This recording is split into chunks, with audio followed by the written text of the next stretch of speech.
अभी एक्टिंग चालू हो जाएगा। बहुत ज्यादा एक्टिंग है। রিজওয়ান সবচেয়ে প্যাথেটিক খেলোয়াড়, অযথা নাটক করছে, সময় নষ্ট করছে, সিঙ্গেল নিয়ে টেল এন্ডারকে চাপে ফেলছে। মনে হচ্ছে সে শুধু নিজের ক্যারিয়ার টিকিয়ে রাখার জন্যই চেষ্টা করছে। সিলেটে মোহাম্মদ রিজওয়ানের ওভার অ্যাক্টিংয়ে বিরক্ত হয়ে চটে গিয়ে মেজাজ দেখিয়েছিলেন লিটন দাস, নাজমুল শান্তরা। এবার চটেছে পাকিস্তানি সমর্থকরাও। অতিরঞ্জিত অভিনয় তো আছেই, সেই সাথে ক্রিকেট জ্ঞানের অভাব আছে রিজওয়ানের। তা না হলে কি আর দিনের একেবারে শেষ ভাগে এসে হাসান আলীকে সিঙ্গেল দেন তিনি? ঠিক পরের বলেই তাইজুল ইসলামের শিকার হয়ে ফিরেছেন হাসান। বুদ্ধির অভাব না হলে কি বাংলাদেশের শক্তিশালী বোলিং লাইন আপের সামনে পাকিস্তানের টেল এন্ডারদের এভাবে এক্সপোজ করবেন রিজওয়ান? সেই প্রশ্নটাই তুলছেন পাকিস্তানি সমর্থকরা। সালমান নামের একজন এক্স হ্যান্ডেলে লিখেছেন, 72 ঘন্টা ময়েশ্চার লক সমৃদ্ধ লিলি বডি ওয়াশ, শিয়া বাটারের গুডনেস স্কিন রিপেয়ার করে রাখে সফট ও গ্লোয়িং। আমার দেখা সবচেয়ে স্বার্থপর আর বোকা খেলোয়াড় রিজওয়ান। স্টাম্পসের আর মাত্র 15 মিনিট বাকি ছিল, অথচ সে সিঙ্গেল নিয়ে হাসান আলীকে স্ট্রাইক দিল আর হাসান আউট হয়ে গেল। বুঝতেই পারছি না সে আসলে পাকিস্তানকে জেতাতে চায় নাকি ম্যাচটাই বাংলাদেশের হাতে তুলে দিতে চায়। পাকিস্তানের টেল এন্ডারদের এভাবে এক্সপোজ করে দিয়ে ভক্তদের রোশানলে যখন রিজওয়ান, তখন সিলেট টেস্টেরই প্রথম ইনিংসে এই টেল এন্ডারদের নিয়েই সেঞ্চুরি হাঁকিয়েছিলেন লিটন দাস। কমপক্ষে 30টা সিঙ্গেল নেননি শুধুমাত্র তাসকিন, শরীফুল, নাহিদ রানারা। এক্সপোজ হয়ে যাবেন সে কারণে, অর্থাৎ পরিস্থিতি অনুযায়ী বুদ্ধিদীপ্ত ব্যাটিং যাকে বলে। ঢাকা টেস্ট চলাকালীন স্টাম্পের পেছনে দাঁড়িয়ে রিজওয়ান যখন ব্যাটিং করছিলেন তখন এই লিটন দাসই বলেছিলেন পাকিস্তানে রিজওয়ানের রেপুটেশন এমনিতেই খারাপ, আউট হলে সে দেশেই ঢুকতে পারবে না। এবার সিলেট টেস্টের চতুর্থ দিনের খেলার পর লিটনের কথাগুলো যেন অক্ষরে অক্ষরে মিলে যাচ্ছে। थोड़ा राउंड कर लिया, अभी एक्टिंग चालू हो जाएगा।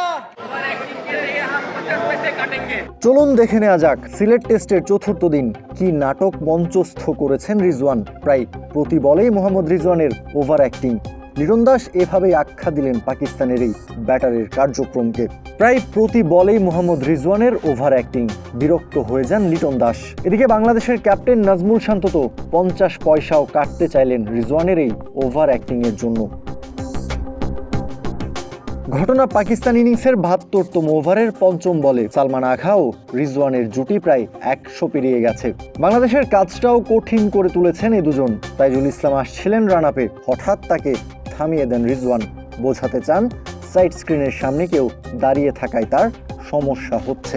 ঠিক সে সময় দৃশ্যপটে আগমন লিটন দাসের। উইকেটের পেছন থেকে তিনি রিজওয়ানকে তার বোধগম্য ভাষাতেই বলতে থাকেন, হোয়াট হ্যাপেন্ড, এটা কি করছো, প্রত্যেক বলেই তোমার সমস্যা, ওইদিকে কি দেখো। পেতে গিয়ে পাল্টা জবাব দেন রিজওয়ানও। লিটনকে তিনি বলেন, এটা কি তোর কাজ? লিটন তাকে বলেন, তুমি প্রত্যেক বলেই ডিস্টার্ব করছো। রিজওয়ানের জবাব, এটা তোর নাকি আম্পায়ারের কাজ?